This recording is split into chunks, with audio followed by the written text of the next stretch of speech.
My name is Katie Budress. I'm the editor-in-chief of Glassworks magazine, and I'm going to be reading a poem from our latest issue, 22, titled Road Flares by Adam Tavel. They sizzled red like cartoon dynamite, 4 incandescent sticks that marked the wreck. They sparked on shards of sleet as if a prince had smashed his brandy at the candlelight on hearing that the maid he favored last had sank into a pond to drown the shame 2 moons had made. I braked, but passed too fast and had to merge to catch more than a glimpse. 1 desperate pump above the driver's breasts. 3 EMTs, all young enough to be my sons, were blurs. They may have winced, crackling through walkie-talkie static to relay, "She's gone." Who knows? I dropped a gear to see 1 pumper's thrust, the steam rise off his back.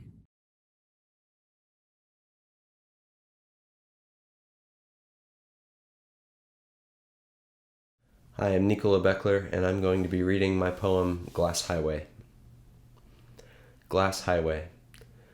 Granddad asks me about my motorcycle. I remind him I don't have one, and he smiles. His eyes the same blue-gray as mine. He says that I was riding it last night, down to Chula Vista. My dying granddad can only speak complete sentences in his sleep. My aunt watches him lie flat in the dark, lips moving, lifted of knowing weight. He picks flowers from the blanket, whispers to his young wife beside him. She's worried the kids are hungry without her. He pulls her into himself and tells her she's with them every day. Mom thinks it all very sad, how his body fits like a worn sock, his knees petrified by years of tennis. I can talk again. Oh, it is good to be able to talk. Hospice makes the bed just right. My aunt feeds him the lives of his grandkids. Mom asks God to take him gently late at night. I hope he sees me on my motorcycle every night. 1,000 miles away, moonlight on the glass highway.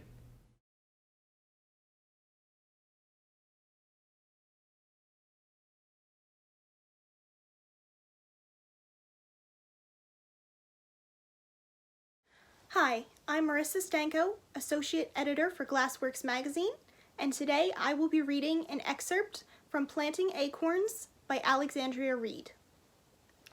At 42 years old, my father flatlined during a simple procedure to remove a hernia in his stomach due to an accidental slice from an overzealous surgical knife. This resulted in a loss that landed my mother with a $400,000 settlement and the ability to file her taxes as a widow. After the incident, nearly all remembrances of my father's existence were removed from the house and piled neatly, and quite possibly chronologically, into a pair of red plastic bins that I carefully dug through before I moved out at the age of 19. To my surprise, although 2 years had passed, dust hadn't settled onto the lids. Yesterday, I began packing my things to move for a new job I have been offered across the country, and I came across a picture I had stolen from these bins just a few short years ago. It was a picture of my father and me sitting side by side on my grandfather's farm in Georgia. Seeing my 8-year-old self as an uncontrollable tuft of red tangled hair brought me back to the day it was taken. "Hey, look who it is." My father tickled my side and pointed over my shoulder. "There's Mommy. Tell her what you're doing, sweetie." "I'm planting acorns." "You're not planting acorns," she says. "You're planting oak trees." My mother has always been that way, precise. I once overheard my father refer to it rather as being a heartless bitch, but I don't think he ever really understood her. It was 9 years later that my father would pass. I remember my mother's wiry lips neatly pressing together after she told us the news. Her once green eyes now appeared to be a still gray pond.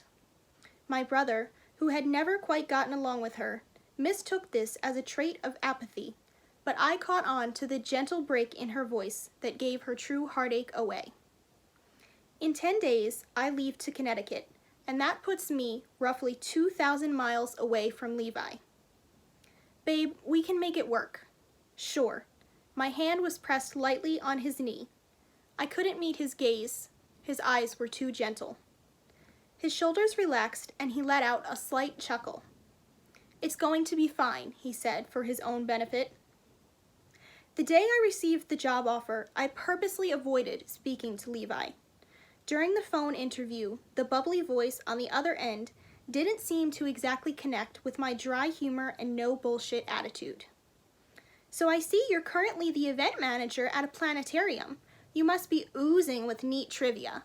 We're always looking for new talent at our company's monthly trivia outing. I hated that word, oozing. Or maybe it was the way I imagined her eyes slightly rolling back as she orgasmed when she said it.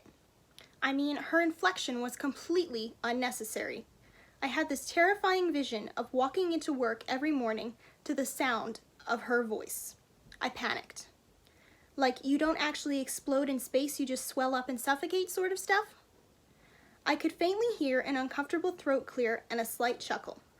Needless to say, I wasn't expecting an offer. But when the phone rang, I couldn't resist. It's not that $6,000 more a year was all that enticing, but I was really sick of doing the same thing every day. When I did work up the courage to tell Levi, it was more of a goodbye than a how can we make this work type of deal. His enthusiasm was hard to shoot down. Connecticut? He stared quietly for a second, taking it in. I could do Connecticut. What? Yeah. He started nodding his head, already believing his plan. I'll start looking for jobs. I bet I can get out there in 6 months. I half-heartedly agreed. 6 months was a long time. Long enough to let the distance tear us apart.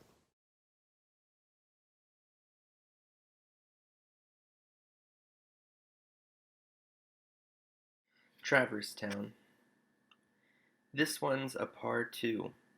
You whack your plastic ball along the turf, but it banks and rolls 10 feet off. I'm 25 today. Stable, too. Go-karts race the lot, and inside, our parents' favorite video games blink and bleep beside lamplit billiards where sparkly teen girls pop solids, their high-topped boys strike stripes. I'm so color-drunk I'd almost say it's enough. Tonight, let's not play therapy, pack boxes, reach for each other's bodies. I'll birdie the next one. Betcha an ice cream. You say, let's fucking go.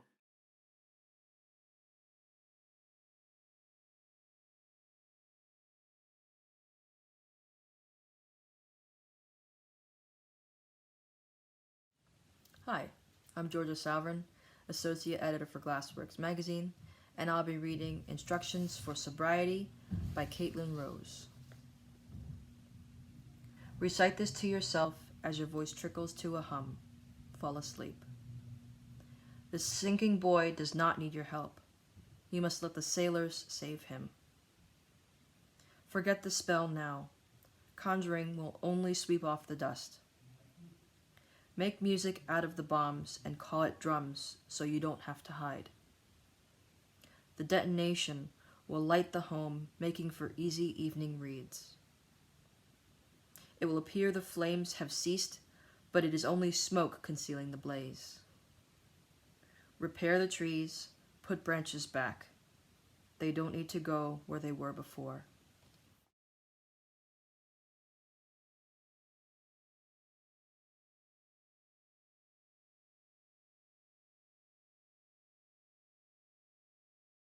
I will be reading Enough to Build Your Castle by Kaitlinn Rose. I take out the sweater I borrowed from you in November, Charlotte Tilbury perfume, still fastened in the stitches, a smell with hands that scratches its way through. I return to your sun-flooded living room, where you told me you'd go to Morocco one day, once you get better. You brought it up again, driving on NY 27 to Montauk, as I stare at the waves, desperate to overcome the bluffs.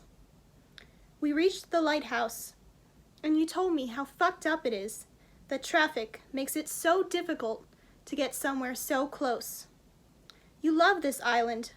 Wish you could bottle it up and take some home. I remember the day you stopped wearing the perfume and bought soap to strip the smell of chemo. I would bottle the world from Montauk to Morocco for you, the way the ocean freezes for animals to walk on. Until I do, I bring lunch bags full of sand to pour over your grave.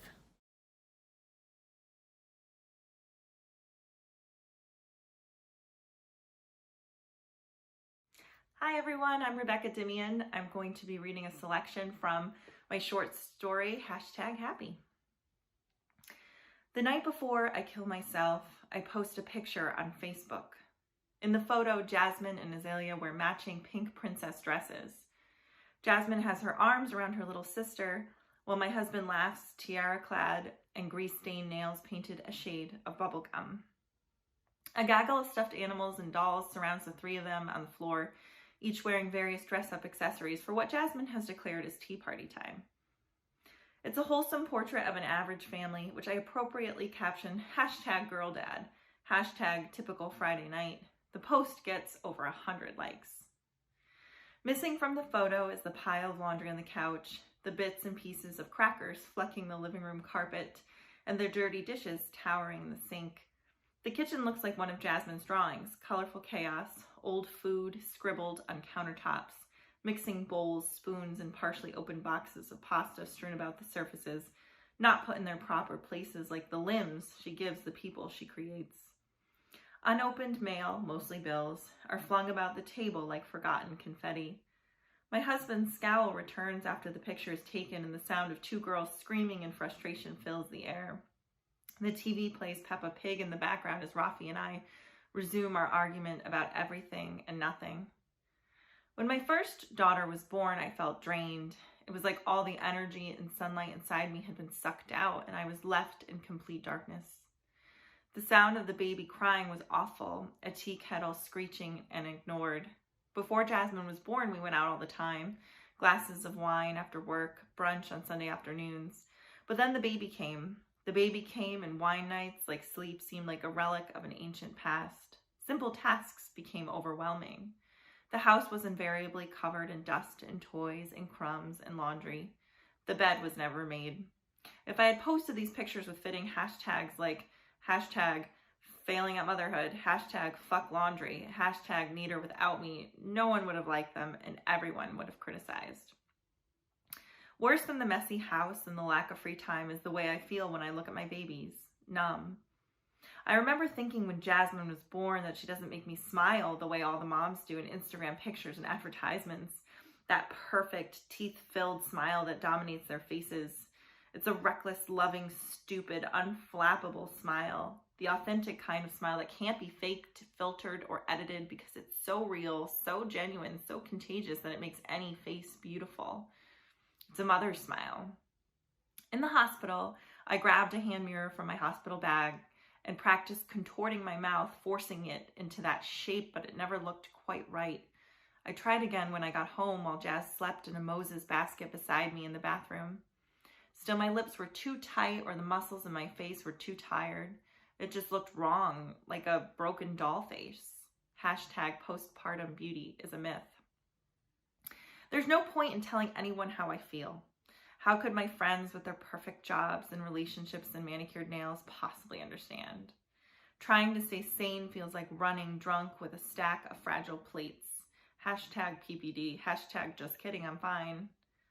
Women are supposed to love their children from the moment they are born. Women are powerful creatures. We create life. We can do anything. At least this is what I've heard. Of course, my own mother didn't exemplify these attributes. Mama took her morning orange juice with vodka.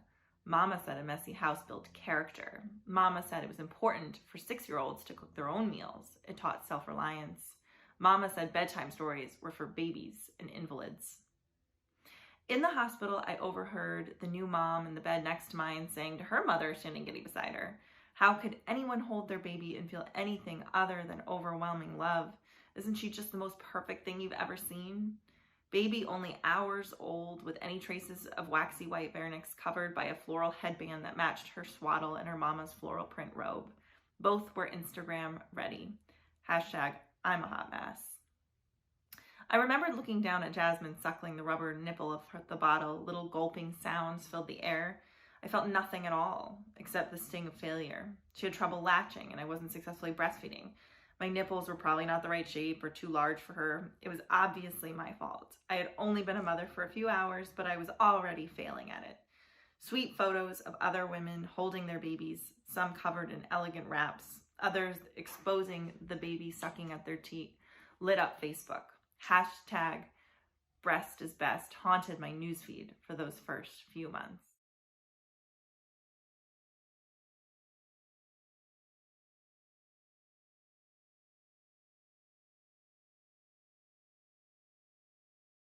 I'll be reading a poem titled Seahorses by Terin Weinberg. This poem is for Aunt Beth, March 5th, 1963 to August 30th, 2019. Beth's seahorses can't swim anymore. They are floating, bellies bloated towards surface. They got word of her cancer and began to rot at the thought. Their dorsal fins used to beat 70 times per minute to keep them afloat. Beth's heart beats near a cage of crowded lungs, radioactive lungs. Beth's seahorses can't swim now. They are trying to grab ground. Their tails anchor them to coral and hold fast to seagrasses. Beth grips the bed rails tight, pulls herself out of bed, rises. Her seahorses drift the current, grabbing at the ocean floor, trying to take hold. Her lungs are walking the floor, swallowing what they can, and her seahorses can't hold on. They are letting go.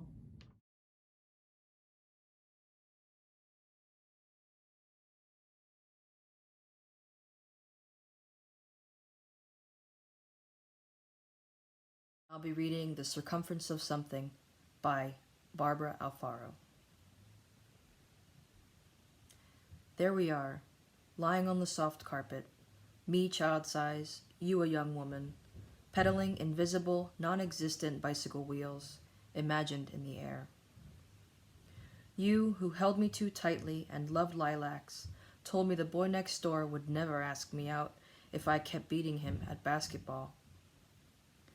Years later, I hawked my wedding band rather than borrow again.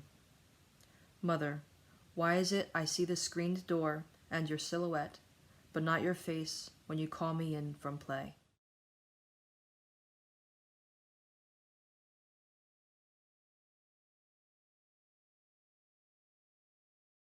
Hi, I'm Chelsea Carney, and I'll be reading my piece, False Starts. In 2020, the amount of false starts I've encountered have been dizzying. Blame it on this COVID, this quarantine, this precedent, this year, but it's like my brain is fragmented and I only have access to one compartment at a time. Whether it's getting distracted by my phone 3 minutes into a Netflix movie or anxiously rereading the same work project over and over again, I can't seem to finish an entire thought. As a writer, whole essays are taking up space in my head, but all I ever get out on paper is a single sentence, one after another, like a choose-your-own-adventure to the threads in my brain.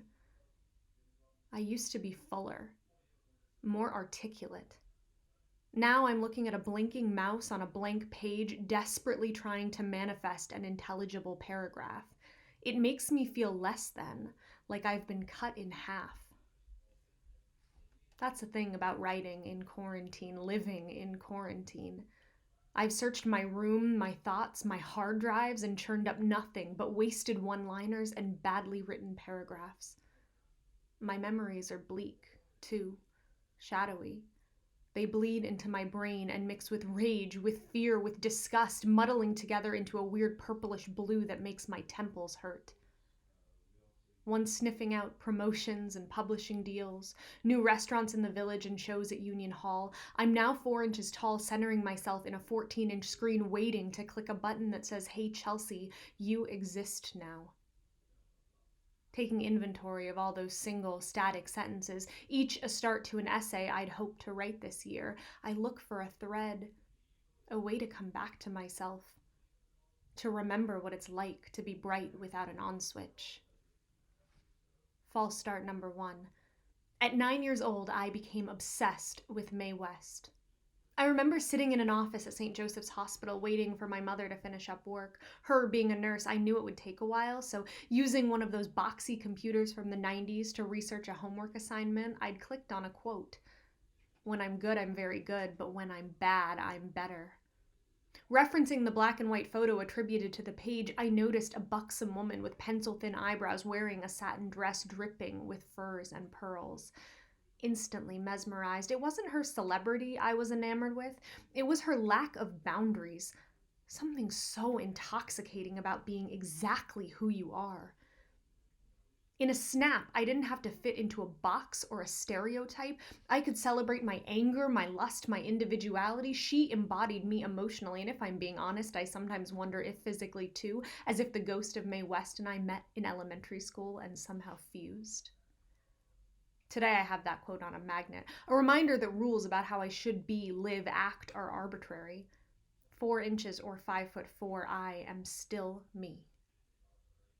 I'll glance at it sometimes and wish I had that much conviction. In 2020, conviction isn't lacking. There are so many people taking to the streets in protest, volunteering at polling stations, sending letters to get voters registered. My mom and her wife volunteer at a soup kitchen, my brother-in-law too. People in New York I've known for a decade are hiking the Adirondacks every weekend or opening up their own pop-up sandwich shops in Sonoma County. I want to help. To scream, to shout, to create something, anything impactful, but like the rest of my false starts, it all goes nowhere. Trying to use my art as a catalyst, I sit in front of my computer for hours, but my fingers stiffen and I'm unable to finish the thought, let alone the page. Instead, I pick apart my emotions. Indignation seems to be the headliner most days. False start number 2. Fuck Tucker Carlson. I'd wanted to write a scathing op-ed after reading a headline on the banner of my laptop. Tucker Carlson argues that Breonna Taylor and George Floyd had it coming. I'd submit it to a college paper, maybe BuzzFeed or another liberal Times. Instead, I muffled emotion into a pillow. My husband's anger was louder. He shouted and yelled. I'm jealous. I want to be more like that, but I'm trapped, contained in a too small cardboard box with an expiration date and a label. Womanhood, it says in big, bold letters. Pacifism is written on the side in black Sharpie. Docility is scribbled at the top. Softness, sweetness, sugar, spice. No room in these tight quarters for rage. I can't even cry. Then the label would be emotional. Fuck Tucker Carlson, I type over and over again. I suppose there's relief in being defiant.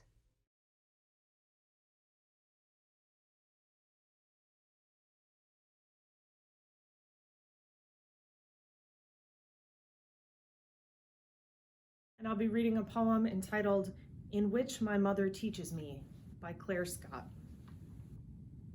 I would like to write a poem about how my mother taught me to cook. How she tied a red checkered apron around my waist, patted my curls, and put her special recipe for angel food cake on the counter, and off we went, sifting and measuring. She taught me how to crack eggs, separating whites from yolks.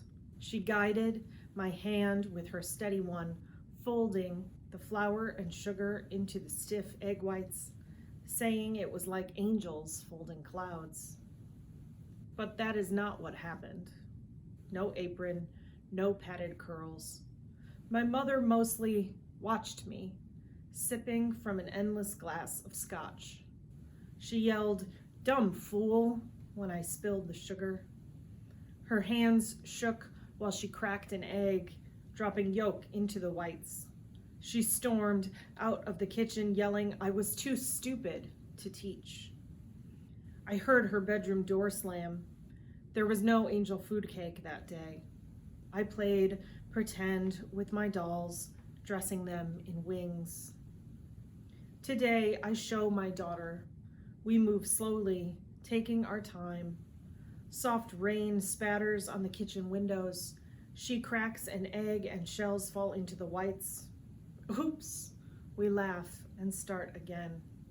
We measure and whip and fold, spooning batter into the tube pan from 20 years ago.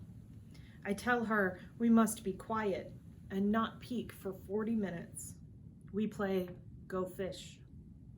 The cake is perfect, she says, looking proud. I see an angel in front of me. I know she will rise.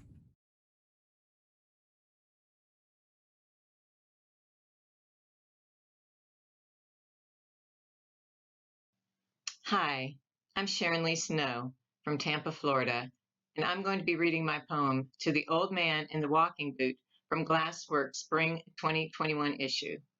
To the Old Man in the Walking Boot. I have been you, cast alone in a cold waiting room, clutching a resume like a talisman in a needful fist, hoping the young manager overlooks the crow's feet of a life spent searching, fails to see silver strung through dark strands, a badge you are as surprised to wear as anyone.